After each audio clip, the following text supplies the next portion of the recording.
All right, we begin tonight with an old-fashioned coaching battle. This is off the field between Ross Lyon and Damien Hardwick. It happened just a short time ago at Marvel Stadium when Ross Lyon spoke before the match and then Damien Hardwick responded post-game.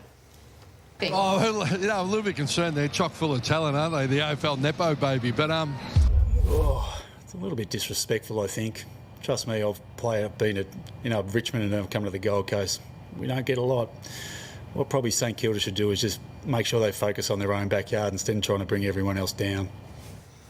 So there it is, Damien Hardwick and Ross Lyon. Fascinating stuff to listen to when you consider that Damien Hardwick hasn't won at Marvel Stadium until today since he was at the Tigers, but also the fact that these are two of the most vocal coaches in the industry, Hurdy. What do you make of it? Well, I think Ross Lyon's one of the best at just giving a drive-by backhander without anyone quite noticing, but he's very on point with what he's doing. I probably haven't seen two coaches go at that since Kevin Sheedy and the late, great Robert Walls. But look, it's good for the game in terms of they're doing it. I see Damien sort of as disrespectful, but you know what? It's just a bit of byplay and keeps the game on the back pages and the front pages. I love it. They don't have to be mates. You're standing up for your club. Your number one job as a coach is to be the figurehead and speak for your club, and clearly different agendas, of course.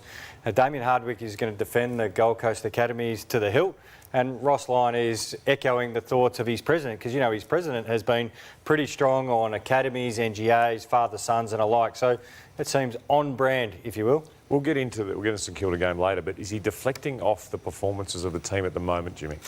I don't think that was his intent because it was before the game. I think he was just making a broader comment, which has been a discussion point for the Saints. But he's very good at post-game after a loss of just getting you to go down that path instead of focusing about this path. And just 13,000 people at Marvel Stadium today. Mark Evans spoke on SEN after the match. He said, "I thought the comments were offensive and out of line. If there's any club in the world that might have an understanding of that progress isn't linear, that would be St Kilda." So we can laugh about it, we can talk about the spice, but the Suns aren't happy.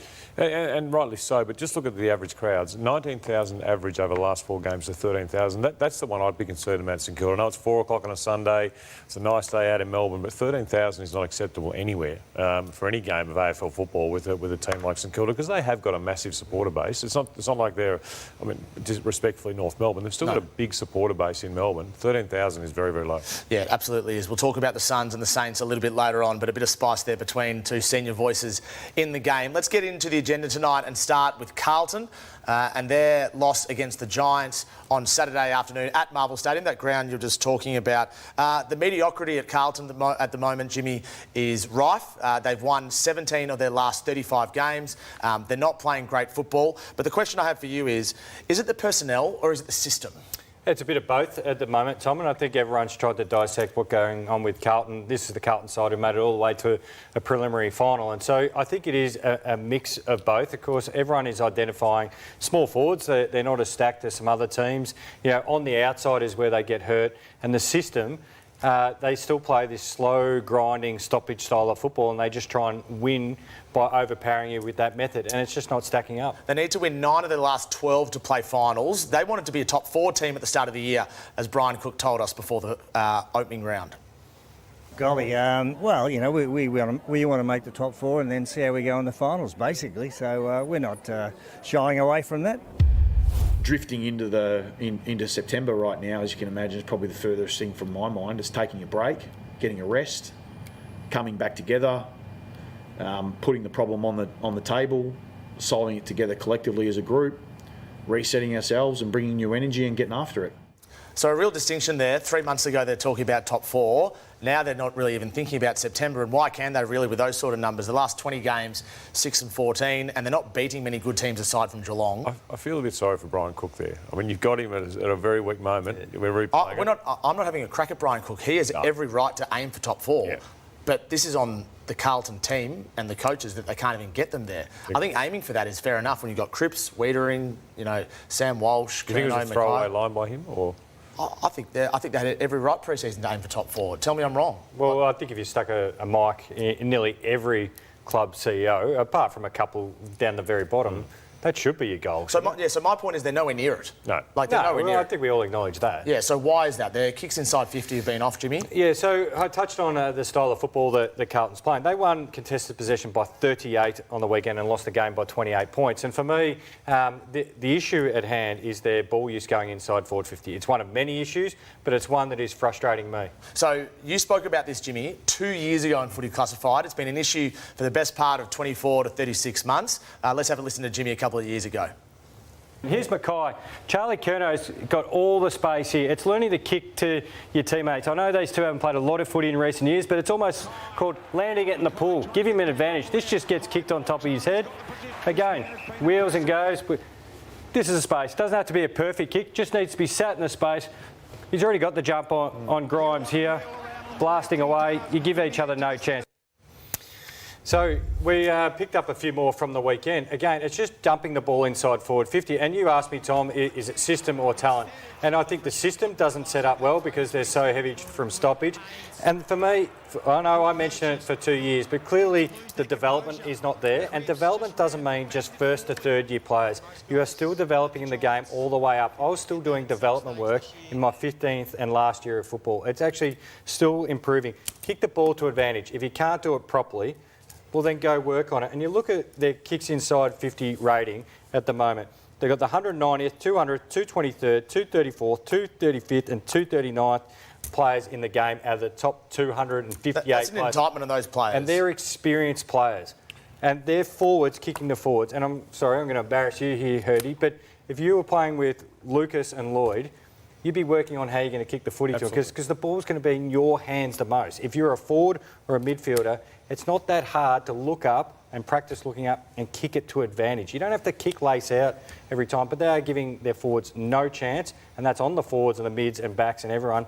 Whoever's doing the skill development and forward structure needs to have a good hard look because that is disgraceful, those numbers. And I agree with Jimmy, it's an indictment on their development, not development of young players, it's development of players, because you do need to practice kicking to the favoured side, kicking it to where the players... And I'll give an example. I was talking to Zach Merritt the other day as well, publicised. Oh, yeah, and he'd just come off his own training session where he's talking about, what were you doing? He's talking about kicking back shoulder, kicking front shoulder, kicking here, kicking to the pool. He was practicing all these different kicks, so he'd kick it to the favoured side forward. Looks like Carlton have not developed that at all in the last 2 years. So Carlton are 4-7. They were 4-1-7 about this time in 2023. They went on a run, but it looks at this point unlikely they're going to do the same. It's a very early word of heard tonight on Footy Furnace.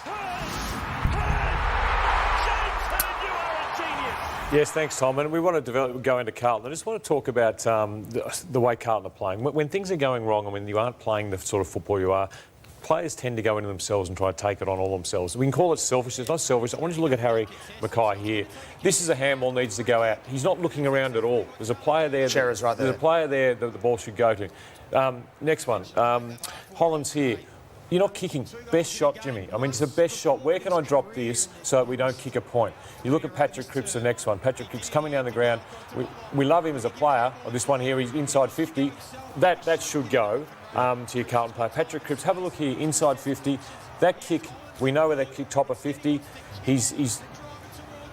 mean, that to me just shows players that aren't on the same page. You talk about where Carlton are going wrong. When the game's not going the way you want, when you're not winning, players go into themselves and think they want to do it all themselves. So is that selfish? Look, I don't think it's selfish. It can be seen as selfishness, but it has to be a team-based game. You look at the best teams. You look at Collingwood, you look at Brisbane, and look at the way they play. They look for best shot. They look to find the play, use their numbers, and it's not all about just blazing away. To me, Carlton aren't on the same page as the players, and I think it comes down to coach and the way they train, the way they do things. I really believe that Carlton have a long way to go to get the system that a Collingwood has in their game. And that's been the criticism of Michael Voss, not whether he's a good man manager or a figure in the game that commands respect. It's whether strategically he can bring people along for the ride. That's not even strategy. That's not even strategy. That is players looking at the best option rather than just being focused on what they think is right. Yeah. All right, very interesting stuff. As is this, when you look at the players that have dropped off this year, these aren't no-name players. Blake Acres got subbed out on the weekend strategically. Charlie Curnow's a gun, clearly we know that. And Doherty and Saad are experienced players. Jacob Wiedering's an interesting one, and Patrick Cripps as well. They are you know, 5 or 6 of your best players that, for whatever reason, are down on form this year, Jimmy. Yeah, the Wettering one surprised me because of his start to the year, and actually the Carlton's back six has been pretty good intact, but it's what can they get more out of their senior and experienced players. And like I said, once they went on that preliminary final run, sides are going to go to work on how to best beat you. So if you're going to play this heavy stoppage grinding game, well, they're going to ring you up and pack you in and make you quick kick it. Yep. And so we keep touching on, is it talent, is it system, is it development? It's bits of everything at the moment. Yeah. What we're going to do with Carlton, though, is they're going to win the next 3 out of the next 4. They're going to have a great run. So we're going to go back to, they'll be on the verge of the 8. We'll go back to they're going okay. I think there's some systematic things they need to change if they really want to go up that top 8, rather than just beat the bottom side. And that sample size is now large, so it needs to change pretty quickly if they're going to play finals and challenge this year and make the most of the Cripps generation when he's at his best. Well, that's a good. Have they lost that window into the generation they've got? Do you think they have?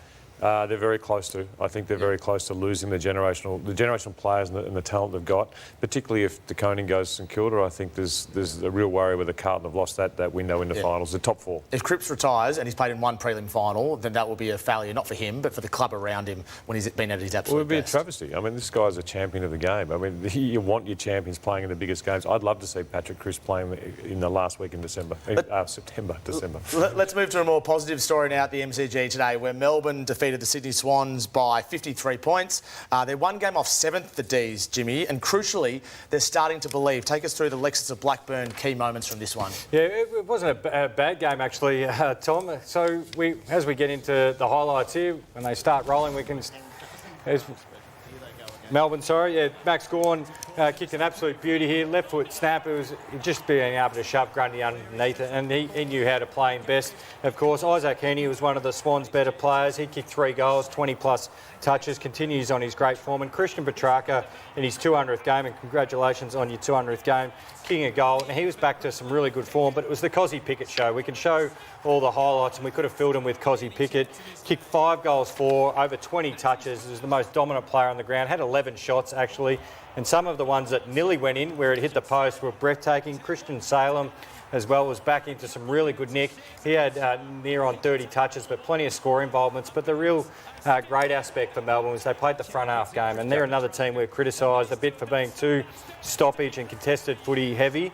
They played the front half turnover game where they absolutely punished the Swans, 72 points. Clayton Oliver did a run with tagging role sort of in the first quarter where he had 11 touches and 7 tackles, but it was a great day out for Melbourne. Melksham was fantastic. Everything they sort of wanted to get out of the game, they did, and the Swans just leave them in a really precarious position there. I don't think they're playing finals, but it could be a season for the Swans to reset, really. It probably has to be a season for them to reset. On the D's, what have they done that has allowed them to turn their season around, Hurdy? Yeah, well, firstly, congratulations to Christian Petrarca on 200 games. I think it's fantastic. Look, they've got a contest game, and as Jimmy said, they're playing a forward half game, which you look down the second half, time in forward half, differential second. A typical Melbourne game is contested possession, points from forward half, time in forward half, scores per inside 50, which they haven't been good at. But that typical stuff around the contest is great. What I'm impressed on about those, their points from intercept. Yeah. Points from intercept, that's not the way they've played, and they've got that back. They've got that sort of game.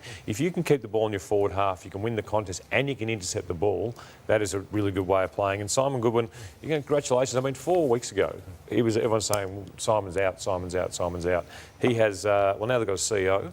The coach is coaching well, and they're playing very well. What's been really obvious is from those contested situations and clearances, they've tried to link up a bit more, which actually gets everyone moving in the game. So instead of being around the stoppage and quick kicking and everyone sort of holds back, it's actually encouraging everyone to run and overlap. If you don't get used, well, at least now you're in the front half to defend, and that's a much better way to play the game. Can we just show those stats again? If you look at that bottom number, that score per inside 50 is 18th between round 1 and 5 down the bottom there, and 6th, as you said, Jimmy, they're 4th in scores per inside 50. That wasn't Melbourne last year or at the start of this year. And they've rejigged the personnel as well. Jacob Van Rooyen's been in and out of the team. Bailey Fritsch was the sub last week. Jake Melksham is in unbelievable career form. I reckon Jake Melksham's playing the football of his career, and really just the way he uses the ball has been really beneficial. How good is Cozzy Pickett compared to the best players in the AFL, Jimmy?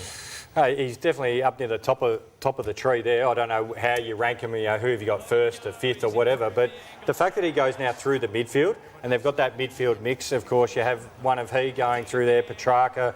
I think it balances him really well, but it gets him actually involved in the game, which once he gets a couple of touches, you see, the tail goes up, he's explosive as ever, and he rips games apart. He's genuinely a game changer. Look at this. This nearly went through. Another one of those magnificent ones, just hit the post. He seriously could have finished with 10 today, because the ones he missed didn't miss by much at all. He could have had the game of the year, really, the way he played. You're a Melbourne supporter, Tom. I know you don't like to tell too many people. Can they afford to let go of him? And what's your chance of him staying? I just think Cozzy Pickett, if he walks in and asks for a trade, you just say no. He's contracted for another 2 years. I think Simon Goodwin's been very clear that Cozzy Pickett's not going anywhere, and he is a man of his word, Goodwin. He said the same last year about Christian Petrarca, so I'm inclined to trust that. I think even if Fremantle and Luke Jackson start to talk about moving to Melbourne, I think Melbourne just say no regarding Cozzy Pickett. That's my view. I think he's playing too well. He's got 2 years remaining on a contract. The Swans, can we just have a look at this Callum Mills bump on Charlie Spargo? This happened late in the game. Charlie Spargo was subbed off. Now, he went through an HIA. He was not concussed. The MRO will look at this, but I'd be surprised, and the umpire actually did it himself, which is a good sign as well. I'd be surprised if there was any serious ramifications because Mills had his hands on the ball. But it is one of those things. But that doesn't matter. Was he making a play for the ball or not? No, but we've discussed this and debated this nearly every Sunday, and we've pulled our hair out going, that's a football action, and someone misses. But is he concussed or not? No, he wasn't concussed. Because HIA and concussion are different. Yeah, that's right. Which means it's not severe. It might be medium to low impact. What I like, if you watch it again, Mills actually jumps up rather than through, so he almost lands on him. I'm giving him the benefit of the doubt rather than go through him, which I think will really help him. He doesn't really go through him like you've seen those other ones happen. But why is he leaving the ground? I'm hoping he's okay, and obviously Spargo's okay. But we sit here and we go, that's a football act, and we're seeing him rubbed out for 3 weeks. So what do you think he will get rubbed out? I have no idea. Right. That's the problem, isn't it? Yeah. So I have no idea what's going to happen. It'll come down to an injury report, and it's not about the injury report. It's more about the actual action itself in this case. It's not. It's an outcome-based system. I think it is an outcome-based system. It's an outcome-based system. So he's gone to an HIA. He hasn't been concussed, so it can't be any more than 1 or 2 weeks. That's the correct way of thinking about it. But we're in an outcome-based system. We sat here and argued this a few weeks ago when a tackle got 3 weeks. Yeah. I hear you on a tackle, but on a bump like that, the only question they need to ask themselves is, did he elect to bump and did he breach his duty of care? No, they'll go straight across, they'll look at the injury report and it'll be outcome-based. Jamie Elliott is the hottest hand of the round thanks to Lexus of Blackburn. He kicked 5 goals to go with his 6 against Freo a couple of weeks ago. He's in amazing form. He was at his absolute best at Marvel Stadium last night in what was an important win for Collingwood, given North Melbourne were leading at half-time. I want to start off talking about Nick Daicos, though, who had an incredible second half, 28 disposals in the second half, and North Melbourne, Hurdy, let him run free, including this moment when the game was on the line in the 4th quarter. And who do you not want to have the ball 55 metres out from goal? It's Nick Daicos. So the young debutant for Collingwood has the ball. Evans, he thinks, who am I going to give it to? I'm going to give it to Nick Daicos because, of course, we want him to have the ball. There, he's completely free. And again, North Melbourne, a lack of concentration, and they find the target inside forward 50, Jack Christ. How does that happen? 17 disposals in the 4th quarter, 28 in the second half. Nick Daicos essentially wins Collingwood the game because he runs around by himself. Yeah, I'm a Nick Daicos fan. I would always tag Nick Daicos. I think the teams that have put a player at Nick Daicos, but even at the start of the year when Jerry Roos did it, have really not stopped him, but limited his output. I just think it's a young team, losing concentration. I'm surprised that after he got 5 or 6 or 7 in that 3rd quarter, they didn't lock him down. And in the end, it cost them. I mean, they were really competitive up until the 3/4 time. 5 minutes in the last quarter, the game was done, and partly because of Nick Daicos. It's a bit of a pattern, Jimmy, because Zach Merritt dominated for Essendon against North Melbourne late. What is wrong with just... I get that the hard tag might be dead in many respects, but surely you can have an opponent that can at least limit your influence. Yeah, you'd assume so, but I think they're so committed to one plan at the moment with their stage of development that they're trying to execute that one plan throughout, and they don't have layers to their game. Of course, we've touched on the last couple of weeks about their end-of-game scenarios, which now they're starting to work on, so it's just where they are at in their development, and do you have the right person to do it? So you need actually a pretty physically capable player to be able to do it and discipline, and they're not that easy to find as most people think.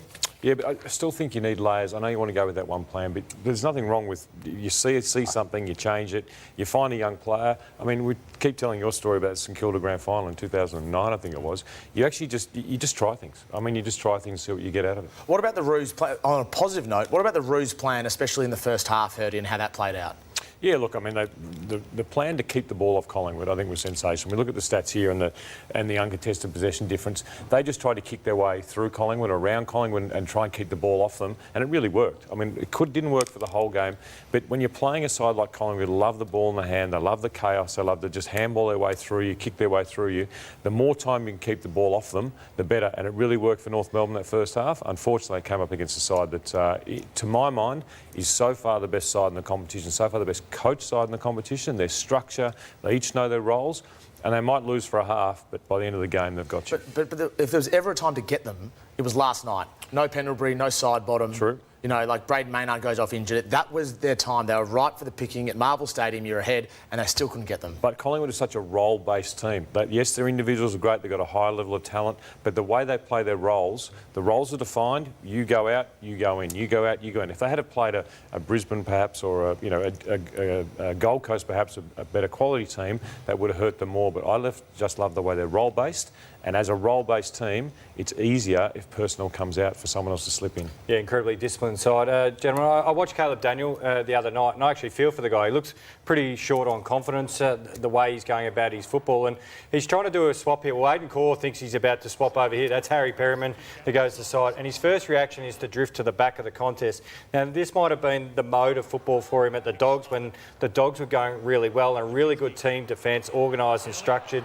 But that's not what the Kangaroos are at the moment. You get punished if you don't actually communicate. And there was plenty of highlights in recent weeks where he just looked short on confidence, which then impacts his kicking and his decision-making. I'd love him to go back to where it all started for him, to the half-forward line. Yeah. So it actually becomes a bit of a connector, ball use, that last kick going inside forward 50, which helps North Melbourne trap the ball inside your front half. We talk about that nearly each week, Herdy, is if you can maintain possession in your front half, it actually allows your defence to set up, because their team defence at the moment is just getting pulled apart. It's a bit too easy.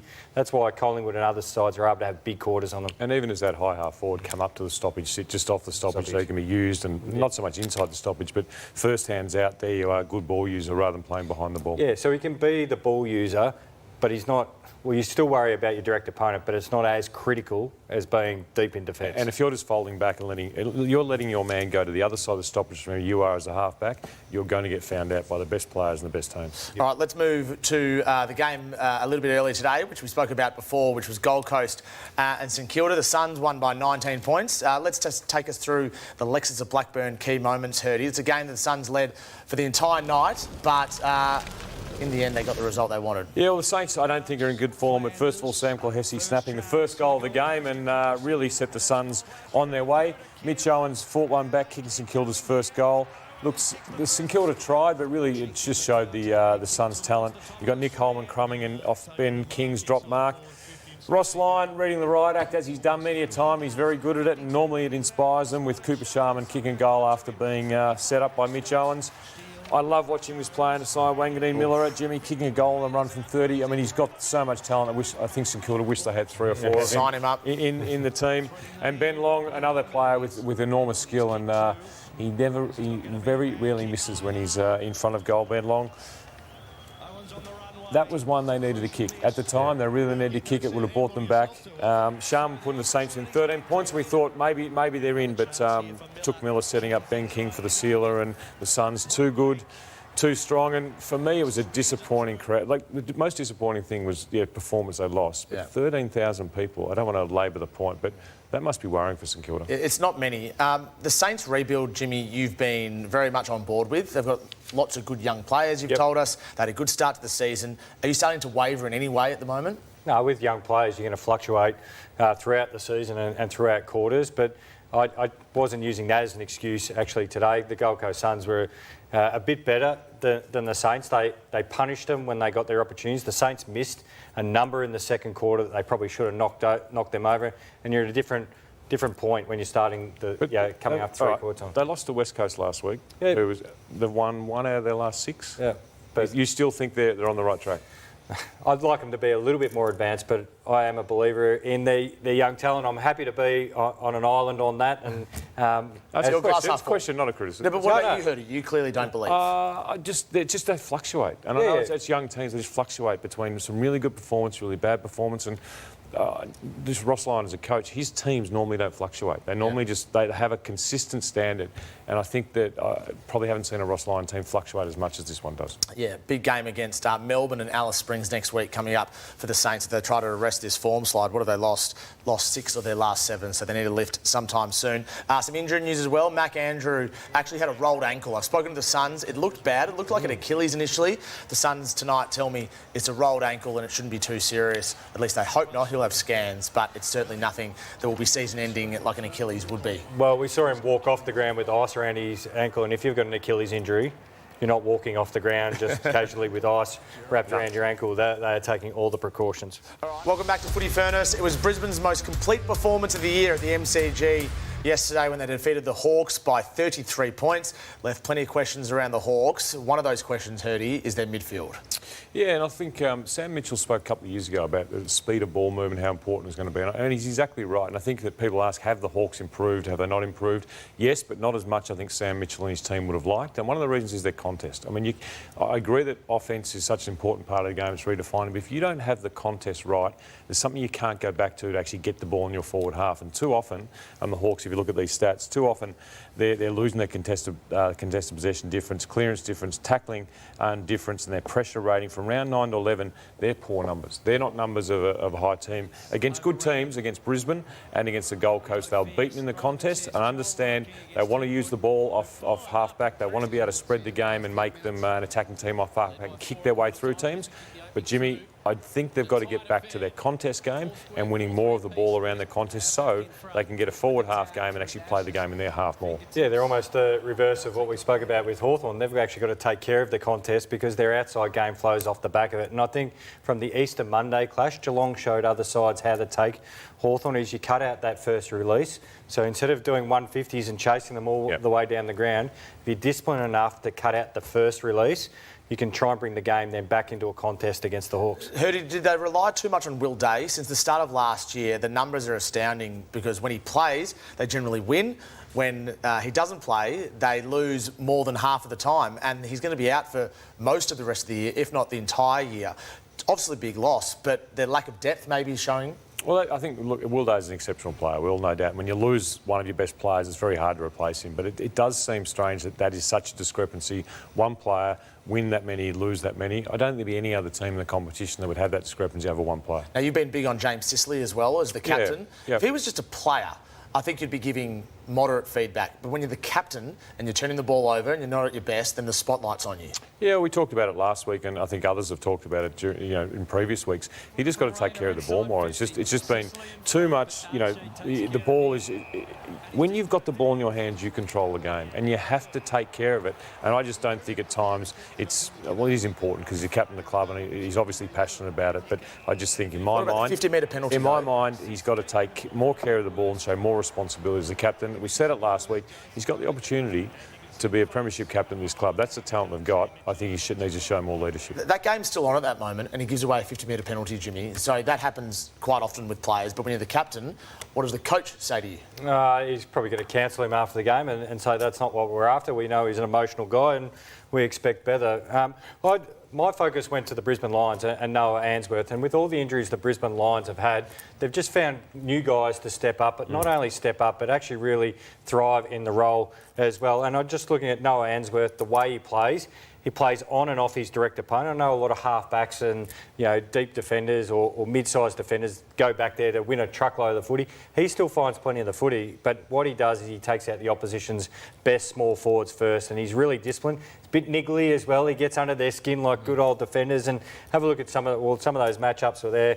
Ryan, Stengel, Hill and Watson.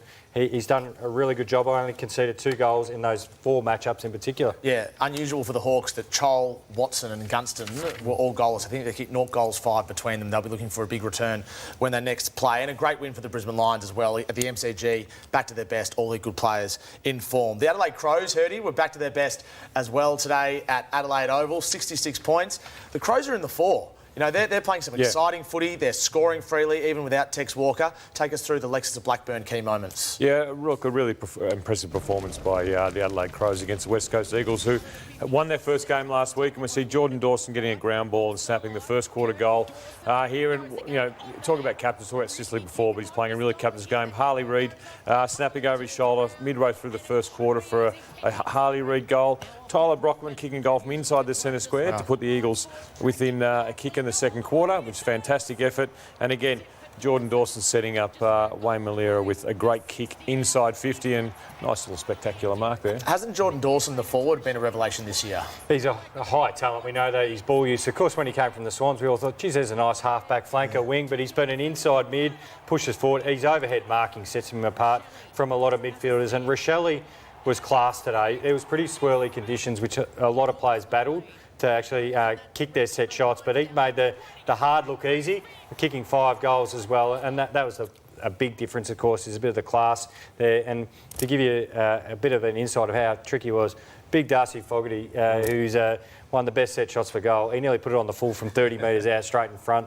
The wind blew that hard, and Liam Baker, you want to touch on, Tom? Yeah, well, can we talk about MRO, you and I? Let's have a look at this one. This is an incident with James Peatling in fact, right towards the very end of the game, and you'll get a close-up version of it that will look a lot worse for Liam Baker. He was on top of James Peatling, and he actually put his elbow into the back of his head. So, as far as I understand the system, this will be either misconduct, which is a fine, or serious misconduct, which elicited a brawl, which will go straight to the tribunal. This is the angle you want to see, maybe not if you're Liam Baker. So Peatling was okay, but that's an incident the AFL has to look at, and in my view, that should be serious misconduct, Hurdy. Yeah, I don't know how it's judged, but that's the sort of thing that you can, if you get 3 weeks for bumping and just mistiming or tackling someone and pulling them down and mistiming, that's a deliberate act. Yeah.